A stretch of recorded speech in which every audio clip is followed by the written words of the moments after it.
को उनकी जयंती के अवसर पे हम सब लोग याद करते रहे हैं। इसी क्रम में इस बार भी कार्यक्रम आयोजित हुआ है और ऐसे तो उनकी जयंती 24 जनवरी होती है, लेकिन एक दिन दो दिन पहले भी मनाने की परंपरा रही। इसी क्रम में आज हम सब लोग जननायक कर्पूरी ठाकुर जी को याद करने के लिए उपस्थित हुए हैं और साथ ही साथ आज सुभाष चंद्र बोस साहब को भी याद करने का दिन है। तो सबसे पहले मैं अपनी ओर से, आप सभी लोगों की ओर से, अपनी पूरी पार्टी की ओर से जननायक कर्पूरी ठाकुर जी के चरणों में, सुभाष चंद्र बोस साहब के चरणों में श्रद्धा सुमन अर्पित करता हूँ, श्रद्धांजलि अर्पित करता हूँ। जयंती समारोह के साथ साथ आज रामेश्वर महतो जी, जिन्होंने पार्टी में शामिल होने का निर्णय तो बहुत पहले लिया था, लेकिन किसी कारण से तारीख आगे बढ़ रही थी। इतना अच्छा संयोग है आज कि जहां में अभी हम सब लोग जहां जननायक कर्पूरी ठाकुर जी जैसे महामानव को याद कर रहे हैं, वहीं रामेश्वर जी को पार्टी में स्वागत भी करने का हमारे लिए अवसर है। तो रामेश्वर जी का स्वागत है दल में, और साथ ही इनके साथ जितने लोग आज पार्टी की सदस्यता ले रहे हैं, सभी लोगों का मैं हृदय से स्वागत करता हूं। आप सब लोगों के आने से पार्टी को ताकत मिलेगी। रामेश्वर जी ने पार्टी छोड़ने का निर्णय ले लिया था, उसी वक्त जिस वक्त हम सब लोगों ने जनता दल यूनाइटेड से फिर रिश्ता अपना तोड़ने का निर्णय लिया था। बहुत सारे लोगों को शायद यह जानकारी नहीं होगी, राष्ट्रीय लोक मोर्चा बनाने की जो पृष्ठभूमि तैयार हुई, उस पृष्ठभूमि के निर्माण में रामेश्वर महतो जी की भूमिका थी।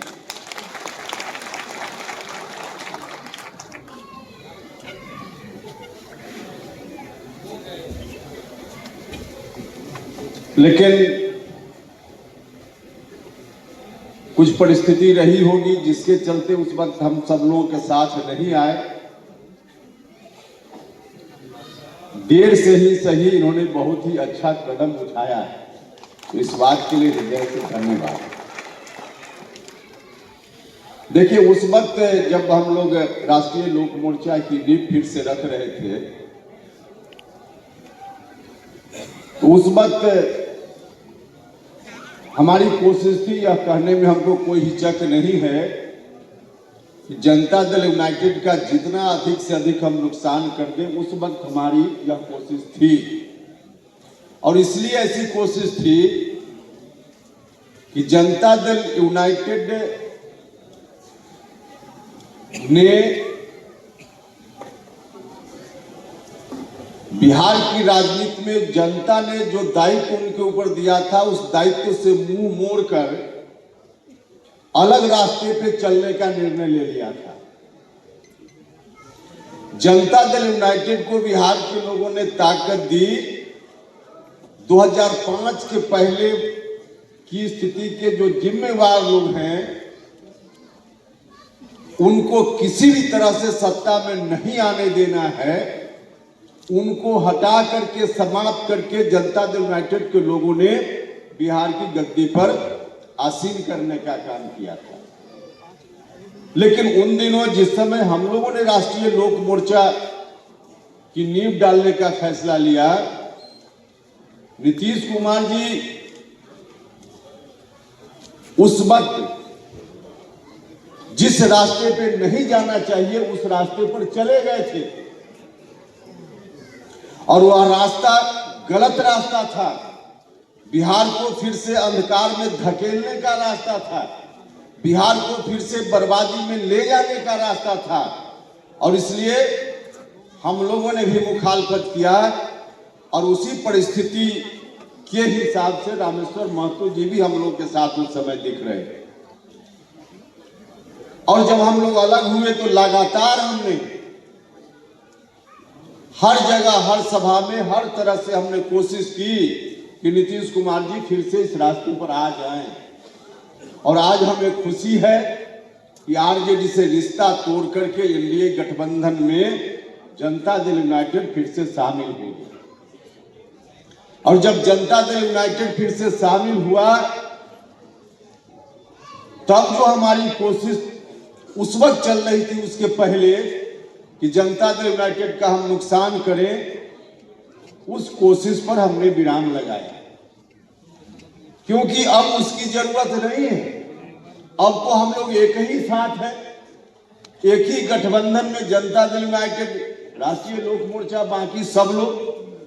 तो आज सब लोगों का मकसद एक ही है, सब लोगों का रास्ता एक ही है।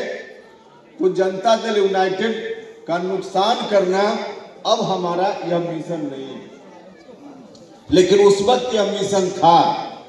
और मैं समझता हूं उस वक्त अगर इस मिशन पर हम लोग काम नहीं किए होते तो शायद बिहार का बहुत बड़ा नुकसान हो गया।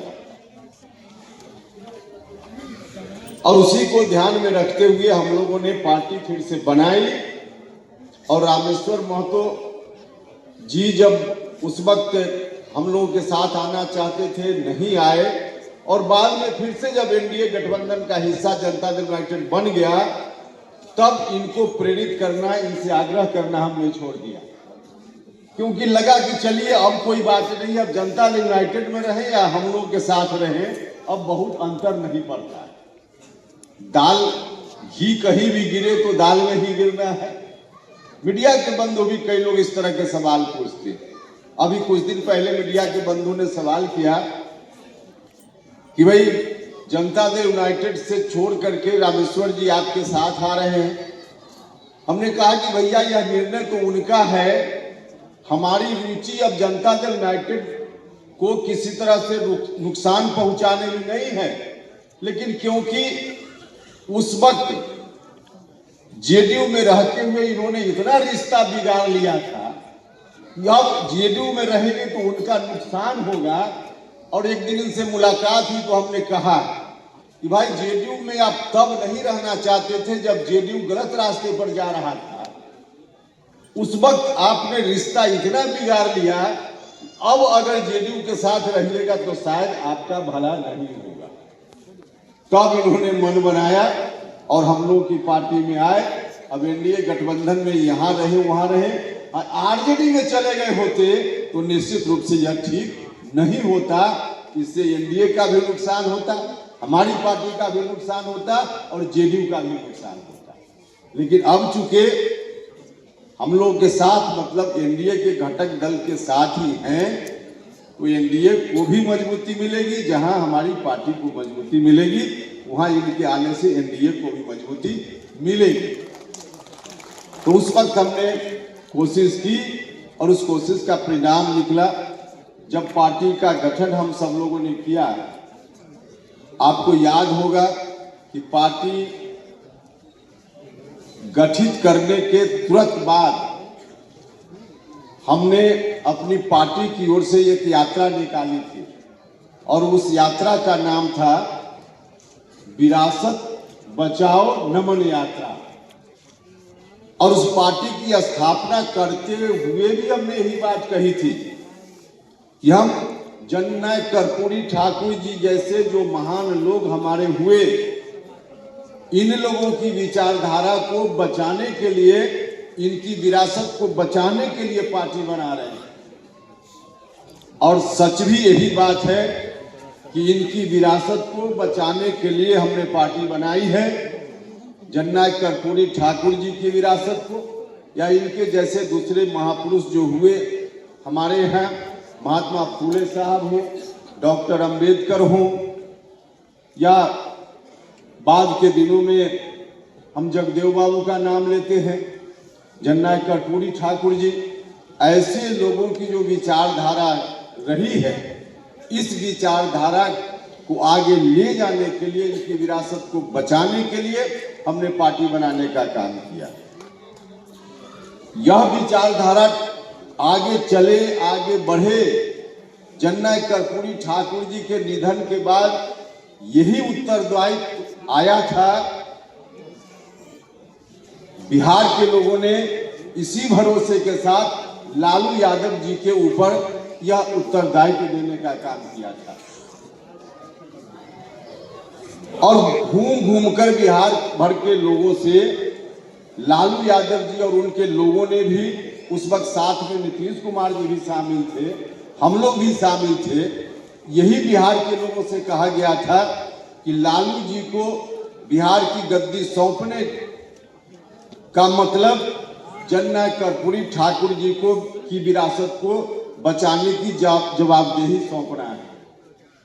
यही कहकर बिहार भर के लोगों से हम सब लोगों ने आग्रह किया और हम सब लोगों की बातों पर भरोसा करके, लालू जी की बातों पर भरोसा करके, नीतीश जी की बातों पर भरोसा करके बिहार की जनता ने लालू जी के ऊपर बिहार की गद्दी को सौंपने का काम किया।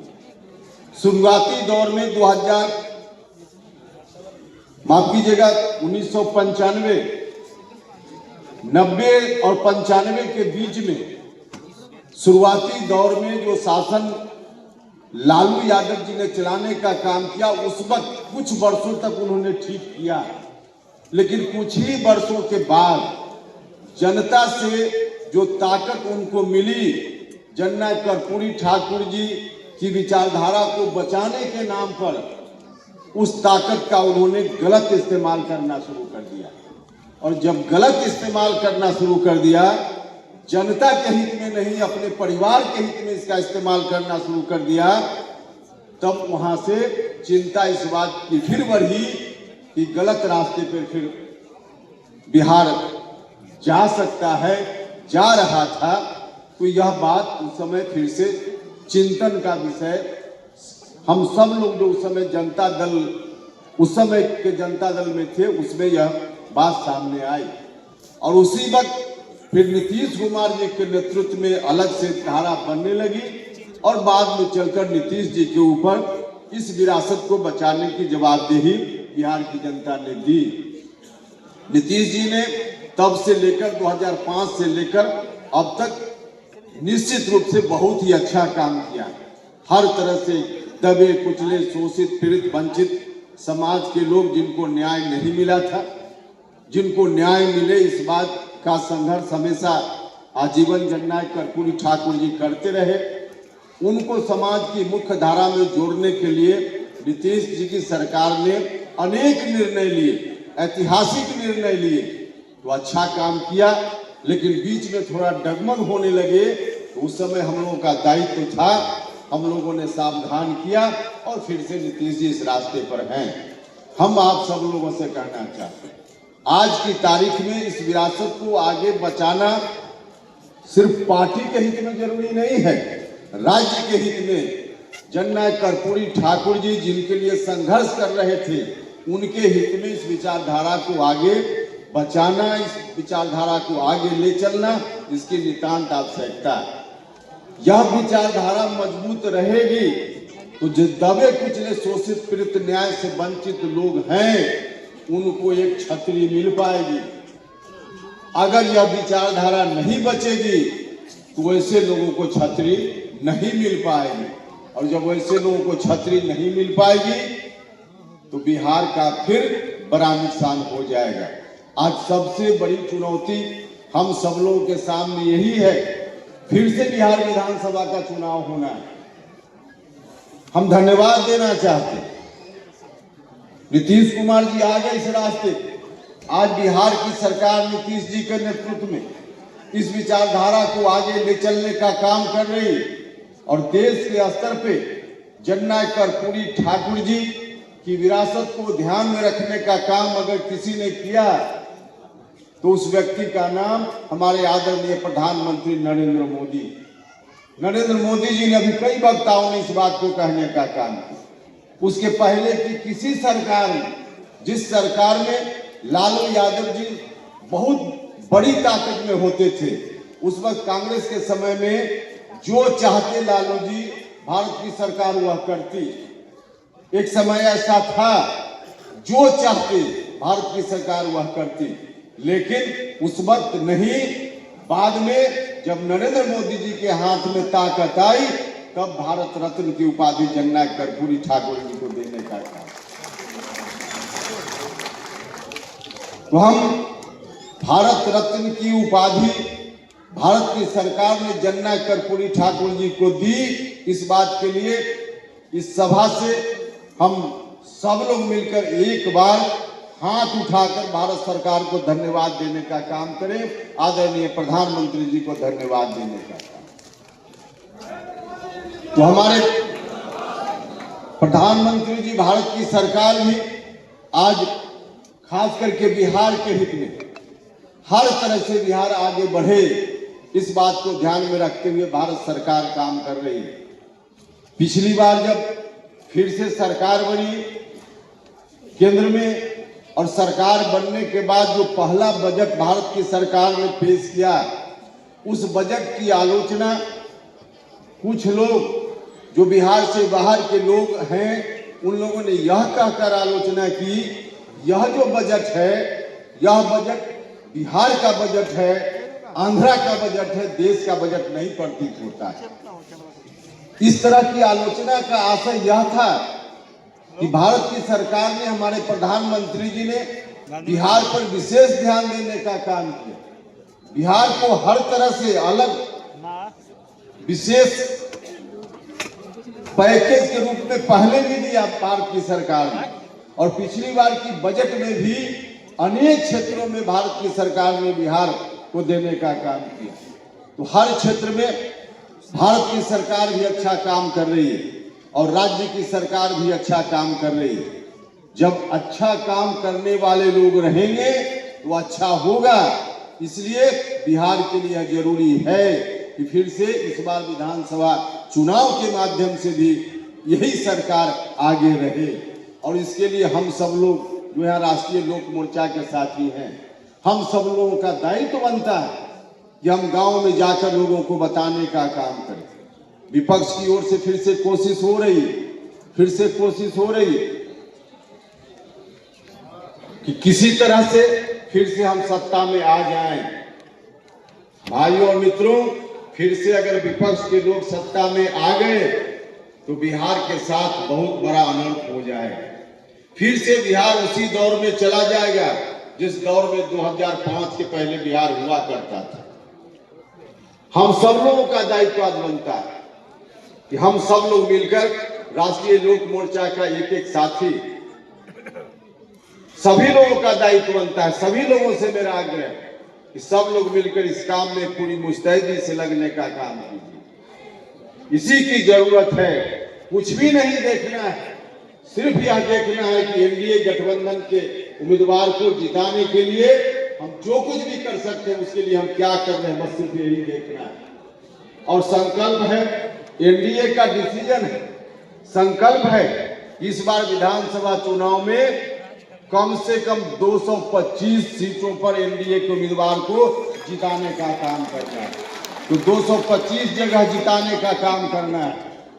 अभी बता रहे थे रामेश्वर जी कि अगला मुख्यमंत्री के रूप में, इनके कहने का भाव यही लग रहा था कि अगला मुख्यमंत्री के रूप में कोई हम लोगों के बीच का कोई व्यक्ति हो।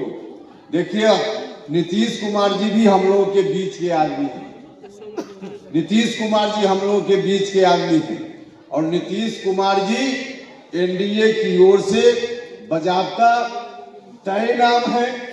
उन्हीं को अगले 5 साल के लिए उनके नेतृत्व में ही चुनाव भी होना है, और अगला 5 साल के लिए नीतीश कुमार जी को फिर से मुख्यमंत्री बनाने का काम करना है। इसमें डेविएट नहीं होना है।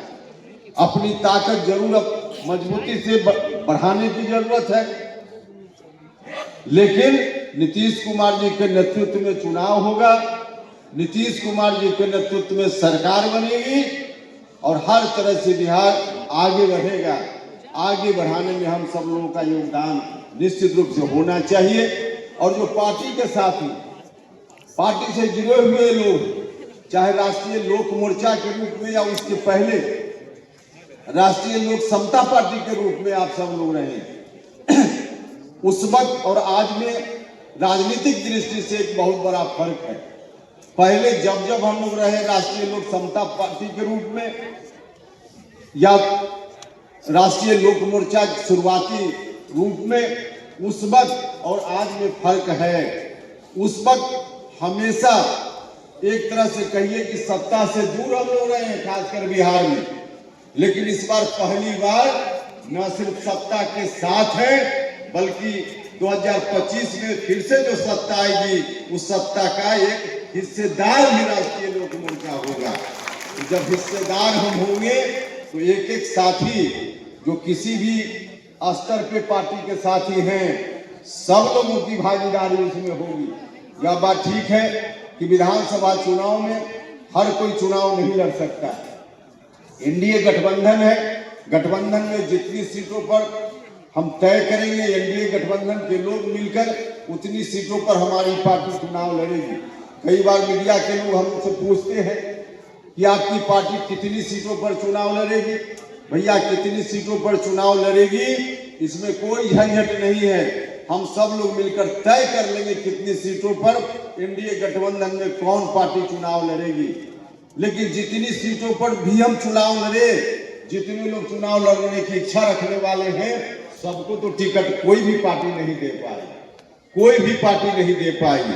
स्वाभाविक रूप से राष्ट्रीय लोक मोर्चा में भी जितने लोग टिकट के दावेदार हैं, सब लोगों को टिकट तो नहीं मिलेगा, लेकिन जिनको भी मिलेगा उनको मजबूती से जिता कर भेजिएगा और एनडीए गठबंधन की मजबूत सरकार बनेगी। उसमें जो आपकी पार्टी की हिस्सेदारी होगी तो सब साथियों का सम्मान निश्चित रूप से उस समय बढ़ेगा। आपके मान सम्मान को ख्याल रखने का काम उस हिस्सेदारी के समय जरूर पार्टी रखने का काम करेंगे।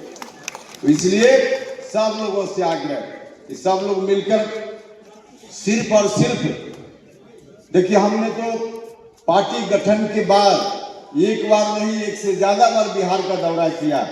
शुरुआती दौर में विरासत बचाओ के नाम पर, बाद में बिहार यात्रा के नाम पर, और बिहार यात्रा के नाम पर अभी कुछ दिन पहले तक हमने दौरा किया है, लोगों के बीच गए हैं और जहां जहां गए हैं बिहार भर में गए हैं, सभी जगह आप सब लोग गांव से आते हैं, आपको ज्यादा अनुभव होगा। हम लोगों ने भी महसूस किया है कहीं कोई दिक्कत नहीं है। इस बार फिर से सरकार बननी, एनडीए के पक्ष में वातावरण है, हर तरह से वातावरण है।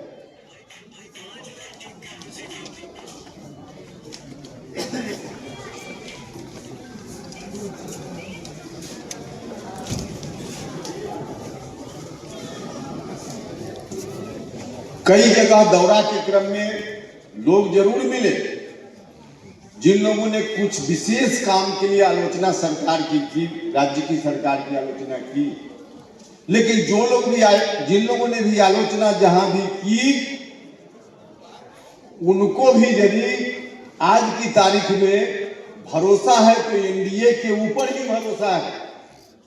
वैसे लोग जो किसी काम के लिए, खास काम के लिए आलोचना सरकार की कर रहे हैं, उनका भरोसा भी आरजेडी के ऊपर नहीं है, उनका भरोसा भी एनडीए के ऊपर ही है। और कई बार हमने मीडिया के साथियों से कहा है, 20 साल से सरकार, लगभग 20 साल से नीतीश जी की सरकार चल रही है। 20 वर्षों में किसी भी सरकार के खिलाफ एंटी इनकम्बेंसी कुछ हो जाती है, लेकिन हमें खुशी है कि अभी 20 साल के बाद भी वर्तमान एनडीए की बिहार की सरकार के खिलाफ एंटी इनकम्बेंसी जैसी चीज नहीं है। इसलिए निश्चित रूप से सरकार बनेगी। अब विपक्ष के लोग कुछ मुगालते में हैं और कुछ तो मुगालते में और कुछ जानबूझकर लोगों को झांसा देने के लिए, लोगों को दिग्भ्रमित करने के लिए उनकी ओर से भी कोशिश हो रही है।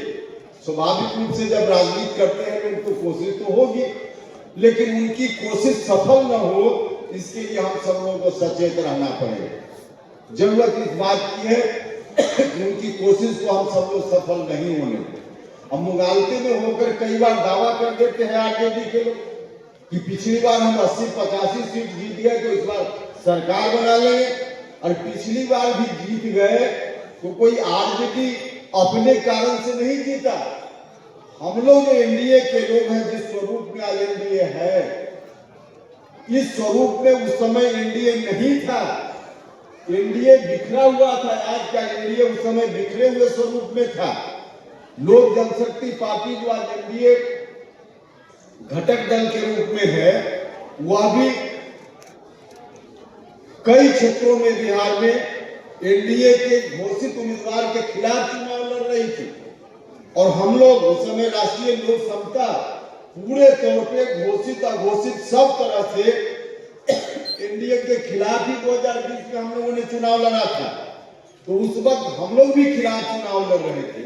पूरा का पूरा शाहबाद का इलाका और मगध का इलाका साफ हो गया। एनडीए बिल्कुल एकाध सीट जीता करना सिर्फ 2 जगह, बाकी कहीं एनडीए नहीं जीत पाए।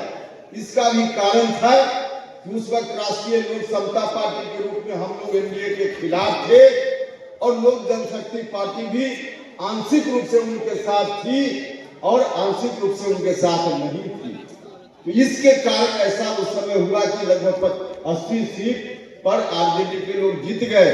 लेकिन इस बार जिस रूप में एकजुटता हमारी है, जिस रूप में एनडीए आज है, जिस स्वरूप में लोक जनशक्ति पार्टी भी इसी के साथ, हम लोग भी अब एनडीए के साथ, अब कहीं से कोई सवाल ही पैदा नहीं होता है।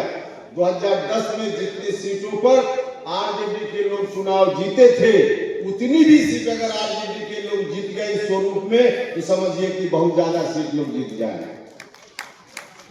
तो कहीं से प्रश्न ही पैदा नहीं होता कि आरजेडी के लोग। लेकिन हाँ, कुछ कोशिश में कई जगह पिछले लोकसभा चुनाव में हम लोगों ने देखा, एनडीए जिस स्वरूप में था, एकाध सीट शायद अगर जिस रूप में एनडीए का अभियान चल रहा था, अपेक्षा थी उस रूप में अगर सब लोग एनडीए के साथ होते हर जगह, तो एकाध सीट लोकसभा में महागठबंधन के लोग जीत सकते थे।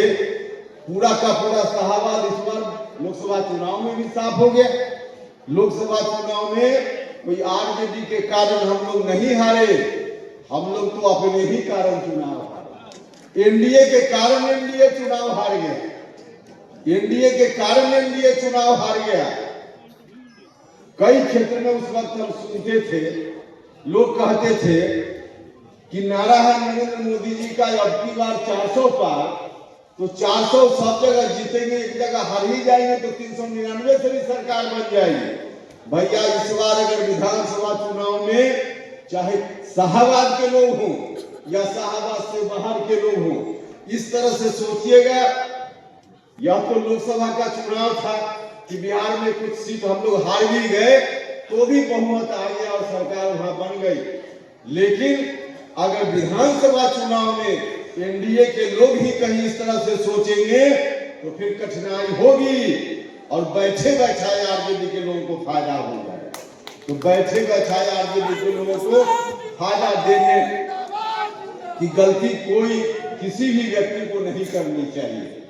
एनडीए अगर एकजुटता के साथ उस वक्त भी चुनाव लड़ता लोकसभा के समय, तो अपवाद एकाध साथ होता कि महागठबंधन जीतता।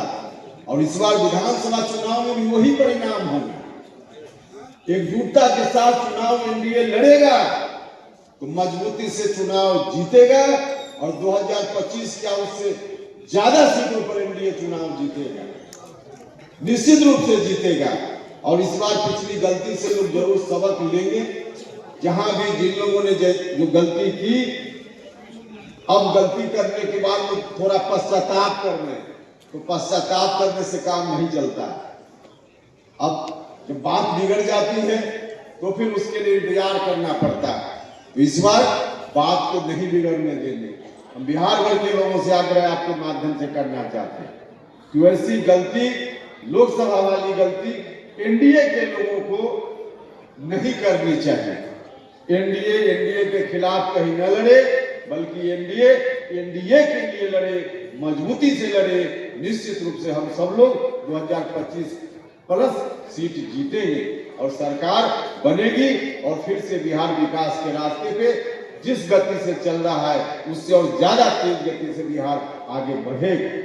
हम आप सब लोगों से आग्रह करना चाहते हैं कि इस एकजुटता को बनाए रखने की जरूरत। एकजुटता बनी रहेगी तो हम लोगों का भी बहुत सारा मुद्दा है। एनडीए में रहते हुए बहुत सारा मुद्दा राष्ट्रीय लोक मोर्चा का मुद्दा है। जिन मुद्दों पर हमारी जरूरत है, राष्ट्रीय लोक मोर्चा की जरूरत है। अलग अलग पार्टी एनडीए गठबंधन में है, लेकिन सबकी अपनी अपनी विचारधारा होती है, सबके अपने अपने मुद्दे होते हैं। उसी तरह से हम भी, हमारी पार्टी भी एनडीए गठबंधन का हिस्सा है, लेकिन हमारा जो खास मुद्दा है उन मुद्दों को हम जितनी मजबूती से उठाते रहे हैं, कोई और दूसरा नहीं उठाया। किसी ने उठाने का काम नहीं किया, किसी ने उठाने का काम नहीं किया। कॉलेजियम सिस्टम की बात लोग अभी भी करते हैं। कई जगह अपने राज्य में या राज्य से बाहर भी ऐसे ही कहीं यात्रा करते समय कई लोग मिल जाते हैं, चर्चा होती है तो सीधे उनको कॉलेजियम सिस्टम, उपेंद्र कुशवाहा का चेहरा सामने आते ही कॉलेजियम सिस्टम के खिलाफ आप करते रहे। यह बात लोगों में चर्चा के रूप में बात आती और निश्चित रूप से आवश्यक है। हम न्याय की लड़ाई लड़ रहे हैं और अपने देश में सबसे ज्यादा न्याय देने का दायित्व जिस संवैधानिक संस्था के ऊपर है, उसी संस्था में अन्यायपूर्ण तरीके से जो लोग न्याय देने के काम में भर्ती होते हैं, उनकी भर्ती के लिए बिल्कुल अन्यायपूर्ण तरीका वहां है। अन्यायपूर्ण तरीके से इस देश के सुप्रीम कोर्ट और हाई कोर्ट में जजों की बहाली हो रही है। जब तक ऐसी स्थिति रहेगी तब तक दबे कुचले शोषित पीड़ित वर्ग के लोगों को न्याय नहीं मिल पाएगा, क्योंकि जो भी संवैधानिक संस्था हमारे यहाँ है, देश के स्तर पे हो, राज्य के स्तर पे हो, उसमें सोशल डाइवर्सिटी हो, यह हमारा संविधान कहता है। हर जगह सोशल डाइवर्सिटी के लिए कोशिश हो भी रही है, लेकिन वहां जो सबसे बड़ी न्याय देने वाली संस्था है वहां सोशल डाइवर्सिटी नहीं है। समाज के सभी वर्ग के लोगों को मौका नहीं मिलता है।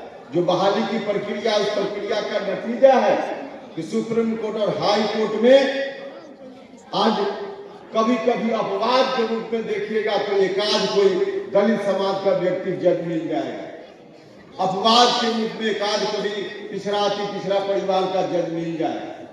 अपवाद के रूप में महिलाओं की संख्या लगभग नगण्य। और जो सिस्टम है, बहाली की जो प्रक्रिया है, उसमें अभी लोग नहीं आ सकते हैं इन वर्गों से।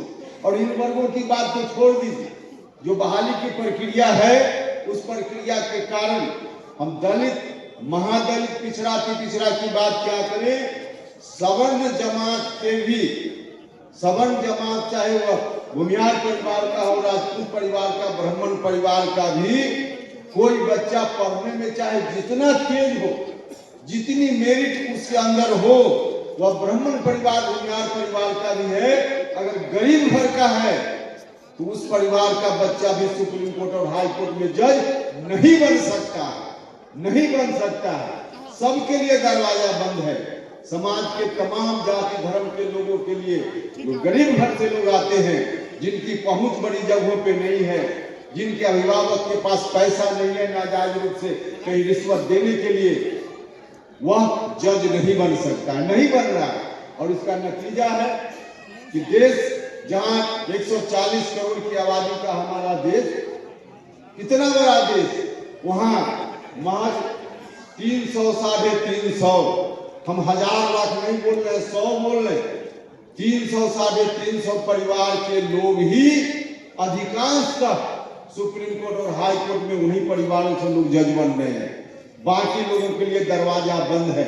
उस दरवाजा को खोलना पड़ेगा और उस दरवाजा को खोलने के लिए राष्ट्रीय लोक मोर्चा तो पहले ही से संकल्पित है। चाहे सड़क पर हो या सदन के अंदर हो, हम सब लोग मिलकर इस अभियान को आगे बढ़ाते रहेंगे। भाई और मित्रों, हमने जिस समय इस मुद्दा को उठाने का काम किया था उस समय कम लोग बोल रहे थे, लेकिन आज तो हमको खुशी है कि भारत के पूर्व राष्ट्रपति ने भी इस पर चिंता व्यक्त करने का काम किया। वर्तमान राष्ट्रपति जी ने भी एक दिन उनका भी स्टेटमेंट इस तरह का आया कि ऐसे लोग नहीं है वहां सुप्रीम कोर्ट और हाई कोर्ट में। उन्होंने भी चिंता व्यक्त करने का काम किया। और हम धन्यवाद देना चाहते हैं अपने प्रधानमंत्री नरेंद्र मोदी जी, जिस समय हम भारत सरकार में मंत्री थे, कॉलेजियम सिस्टम को बदलकर नई व्यवस्था लाने के लिए पार्लियामेंट की सरकार ने, भारत की सरकार ने निर्णय लिया, पार्लियामेंट में बिल आया, कानून पारित हुआ, लेकिन बाद में चलकर सुप्रीम कोर्ट ने ही कहा कि इसको हम नहीं मानेंगे। अब समझ लीजिए कितनी बड़ी विडंबना है, कितनी बड़ी विडंबना। भारत की सरकार हमारे प्रधानमंत्री नरेंद्र मोदी जी के नेतृत्व में आज भी चाहती है, उस समय कानून पारित कराने का काम हुआ, सरकार ने निर्णय लिया। लोकसभा में तमाम राजनीतिक दल के लोगों ने उस बिल के समर्थन में अपना मत व्यक्त किया था, कोई खिलाफ नहीं था, सर्वसम्मत से यह बिल उस वक्त पारित हुआ। और उसके बाद जो कानून बना, सुप्रीम कोर्ट ने कहा कि हम इसको नहीं मानते हैं। कितनी बड़ी विडंबना है भाइयों और मित्रों। तो हमको आज खुशी है कि आज के प्रधानमंत्री जी भी चाहते हैं, राष्ट्रपति जी भी चाहते हैं, उन्होंने भी चिंता व्यक्त की है, लेकिन संवैधानिक जो व्यवस्था है उसमें सबकी अपनी सीमा है। उस सीमा में हमेशा सरकार की अपनी सीमा है, न्यायपालिका की अपनी सीमा है, बाकी हर संस्थाओं की अपनी सीमा है, उस सीमा में काम करना पड़ता है। सुप्रीम कोर्ट ने कह दिया, सरकार चाहकर भी नहीं कर पाई। हम आप सब लोगों से कहना चाहते, जब तक नहीं होगा, कॉलेजियम सिस्टम का अंत नहीं होगा और समाज के सभी वर्ग के लोगों के लिए दरवाजा वहां नहीं खुलेगा, तब तक इस लड़ाई को आगे बढ़ाते रहने का काम करना है, तब तक बढ़ाते रहने का काम करना है। भले या सरकार के चाहने से भी नहीं हो रहा है, अलग बात है, लेकिन हमारी कोशिश है यह अभियान सिर्फ राष्ट्रीय लोक मोर्चा का अभियान ही नहीं, जन जन का अभियान बने।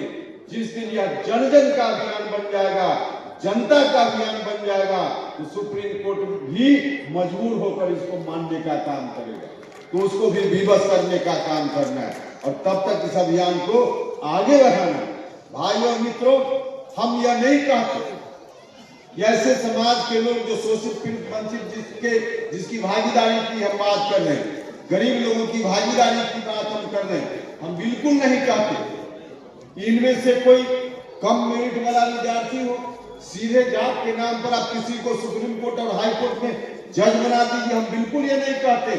हमारा तो सुझाव पहले से रहा है और सुझाव यह है कि आज जो कॉलेजियम का सिस्टम है उसको बदलिए, हटाइए और जिस तरह से एसपी कलेक्टर की बहाली होती है, एसपी कलेक्टर की कैसे बहाली होती है, एसपी कलेक्टर की बहाली के लिए अखबार में विज्ञापन निकलता है, कंपटीशन की परीक्षा के लिए जिसको भी जो भी अपने को पात्र समझता है उसमें आवेदन करता है, परीक्षा देता है, पास करता है, कंपीट करता है, वह व्यक्ति एसपी कलेक्टर बन जाता है, चाहे गरीब घर का हो, अमीर घर का हो, किसी परिवार का हो। ठीक वही व्यवस्था सुप्रीम कोर्ट और हाई कोर्ट में जजों की बहाली के लिए कॉलेजियम सिस्टम को समाप्त करके ठीक वही व्यवस्था यहाँ भी हो, खुली प्रतियोगिता हो, उस प्रतियोगिता में जो भी बैठेगा, जिसके पास मेरिट होगी, जो भी उसमें कंपीट करेगा उस परीक्षा में, वह सुप्रीम कोर्ट और हाई कोर्ट में जज बन जाएगा।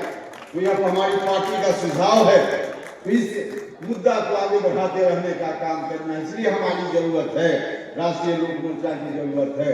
हम शिक्षा के सवाल को लेकर उस वक्त भी हम अभियान चला रहे थे, आज भी कई बार जो शिक्षक समुदाय के लोग हैं, शिक्षा के क्षेत्र में काम करने वाले लोग हैं या आम लोगों के बीच भी कई बार चर्चा होती है, तो शिक्षा सुधार की बात करने वाला कोई संगठन अगर है तो हम लोगों का संगठन है। लोगों के जीवन में आज भी यह बात है और यही कारण है कि लोगों की अपेक्षा हम लोगों से कहीं किसी भी तरह की बात अगर होती है शिक्षा के क्षेत्र में तो हम लोग के यहाँ लोग पहुंचते हैं और कहते हैं कि आपके ऊपर ज्यादा भरोसा है, इसलिए कि शिक्षा की चिंता करने का काम आपने हमेशा किया है। तो आज भी लोगों के मन में है और इसलिए राष्ट्रीय लोक मोर्चा की जरूरत इस रूप में ज्यादा है कि शिक्षा सुधार की बात ईमानदारी से करने वाला कोई संगठन अगर बिहार में है तो उसका नाम राष्ट्रीय लोक मोर्चा है। हम ईमानदारी से बात करते हैं। उन दिनों जिन सवालों को हम उठाते रहे, जो पर्ची उस समय हम मारते थे, शिक्षा सुधार आंदोलन चलाते समय 25 सूत्री जो डिमांड था हम लोगों का, आज भी आप लोगों में से किसी साथी के घर में पड़ा हुआ होगा। मीडिया के बंद में पुरानी फाइल उठेंगे, वहां से पर्ची मिल जाएगी। उस पर्ची में जो मांग हमने रखी थी, हम धन्यवाद देना चाहते हैं बिहार के माननीय मुख्यमंत्री नीतीश कुमार जी, बिहार की सरकार का, कि जो मांग हमने रखी थी उन मांगों को, कई मांगों को, 25 में से कई मांगों को राज्य की सरकार ने हूबहू मान लेने का काम किया। जो हम चाहते थे अब राज्य की सरकार कर रही है। शिक्षकों की बहाली की व्यवस्था जो स्कूल में है उस पर हमने इतराज व्यक्त किया था, हमने उसमें बदलाव की बात की थी। राज्य की सरकार ने निर्णय लिया, हमारे डिमांड के अनुकूल अब बीपीएससी से शिक्षकों की बहाली हो रही है। पुराना पर्चा निकाल के देखिएगा, पहली हमारी मांग थी कि बीपीएससी के माध्यम से शिक्षकों को बहाल कीजिए। शिक्षकों की बहाली अब बीपीएससी से हो रही है कि नहीं हो रही है। टीचर लोग भले कई जगह गुस्सा होते हैं, लेकिन सामाजिक दायित्व का थोड़ा ध्यान उनको रखना चाहिए। निश्चित रूप से उनका परिवार है, धंधा है, सब कुछ है, लेकिन नौकरी में है, दायित्व है उनके ऊपर, इसका ध्यान रखते हुए उनसे भी आप आग्रह करना चाहते हैं। आपकी सुविधा बढ़े, हमारी पार्टी हमेशा से इस बात को मानती रही है। पुराना नारा हम लोग पहले सुनते थे कि जब तक शिक्षक भूखा है ज्ञान का सागर सूखा है। तो निश्चित रूप से शिक्षक भूखा रहेगा तो ज्ञान का सागर सूखा रहेगा, मानते हैं। तो उनका भी, उनकी जो समस्या है उसका भी हल होना चाहिए। राज्य की सरकार कर भी रही है, जितना उनके वेतन से संबंधित विषय हो, नौकरी से संबंधित विषय हो, नीतीश कुमार जी की सरकार ने ध्यान देने का काम किया है। पहले की सरकार ने उतना ध्यान देने का काम नहीं किया। तो उनकी समस्याओं का भी समाधान हो रहा है, लेकिन थोड़ी परेशानी कुछ नई चीजों को लाते हुए शिक्षक बंधु को होने लगती है तो शिक्षक बंधु गुस्सा में हो जाते हैं, सरकार के खिलाफ हो जाते हैं। हम कहना चाहते हैं, हम लोग भी चाहते थे उस समय जो डिमांड 25 सूत्री जिसकी हम चर्चा कर रहे हैं, उसमें भी हमने लिखा था कि शिक्षक समय पर आए, समय पर जाएं, इसके लिए बायोमेट्रिक अटेंडेंस की व्यवस्था होनी चाहिए। उसी पर्चा में लिखा हुआ है और राज्य की सरकार को हम फिर धन्यवाद देंगे कि राज्य की सरकार ने हमारी इस मांग को भी हूबहू मान लिया है और बायोमेट्रिक तरीके से अब अटेंडेंस हो रहा है। तो हर तरह से और भी कई मांग है जिसको राज्य की सरकार ने मान लिया है और धीरे धीरे उस पर राज्य की सरकार काम करने लगी है। तो हमारी जरूरत है, हमारी पार्टी की जरूरत है कि शिक्षा सुधार को लेकर हम हमेशा आवाज उठाते रहे हैं और उसका लाभ भी बिहार को मिलता रहा है। बिहार को लाभ अभी भी मिल रहा है और आगे आने वाले दिनों में जहां तक बिहार की शिक्षा को हम पहुंचाना चाहते हैं, जैसी शिक्षा हम बिहार में गरीबों के लिए करना चाहते हैं, उस तरह की शिक्षा जब तक नहीं होगी तब तक अभियान हमारा चलता रहेगा। राज्य की सरकार अच्छा काम कर रही है, उसको भी हम साधुवाद देना चाहते हैं और साथ ही साथ अपेक्षा है कि हमारी और मांगों को भी राज्य की सरकार पूरा करने का काम करे। और कई मांगों को पूरा राज्य की सरकार ने उस 25 सूत्री डिमांड में से किया है। सबकी चर्चा करने का वक्त नहीं है, लेकिन इस रास्ते पर राज्य की सरकार चल रही है तो हम लोगों को खुशी हो रही है। हम लोग जो चाहते थे उस तरह से राज्य आगे बढ़ रहा है। नीतीश कुमार जी उस रूप में बिहार को आगे बढ़ा रहे हैं, इसलिए हम सब लोग को मिलकर उनको ताकत देने का काम करना है। और ताकत देने का सबसे बड़ा समय यही है। बिहार की जनता से भी अपेक्षा है, बिहार की जनता से आपके माध्यम से आग्रह है, अपील है, इस बार एनडीए को फिर से सब लोग मिलकर जिताएं और पार्टी के आप सब जो साथी हैं सब लोग जाकर के पूरी एकजुटता के साथ, मेहनत के साथ लग जाइए। 25 में मतलब इसी साल जो विधानसभा का चुनाव होना है उसके लिए सब लोग मजबूती से लग जाइए। यही आग्रह निवेदन आप सब लोगों से इस अवसर पे हम करना चाहते हैं। और फिर से महामानव कर्पूरी ठाकुर जी के चरणों में मैं श्रद्धा सुमन आप सब लोगों की ओर से अर्पित करता हूँ, श्रद्धांजलि अर्पित करता हूँ। और आप सब लोग जो बिहार भर से आए, इतना अच्छा कार्यक्रम का आयोजन आपने किया, इसलिए रामेश्वर जी का भी धन्यवाद। रामेश्वर जी से हम बार बार कहते थे कि कार्यक्रम कीजिए तो अच्छा से कीजिए, वो अच्छा से इन्होंने कार्यक्रम का आयोजन किया। और पार्टी के साथी भी हर जिला से आप भी सब लोग आए, उपस्थित हुए और जब मैं कर्पूरी ठाकुर जी को याद करने का काम आप सब लोगों ने किया, इस बात के लिए आप सभी लोगों के प्रति भी मैं हृदय से आभार प्रकट करता हूँ और इन्हीं शब्दों के साथ अपनी बात समाप्त करता हूँ। बहुत बहुत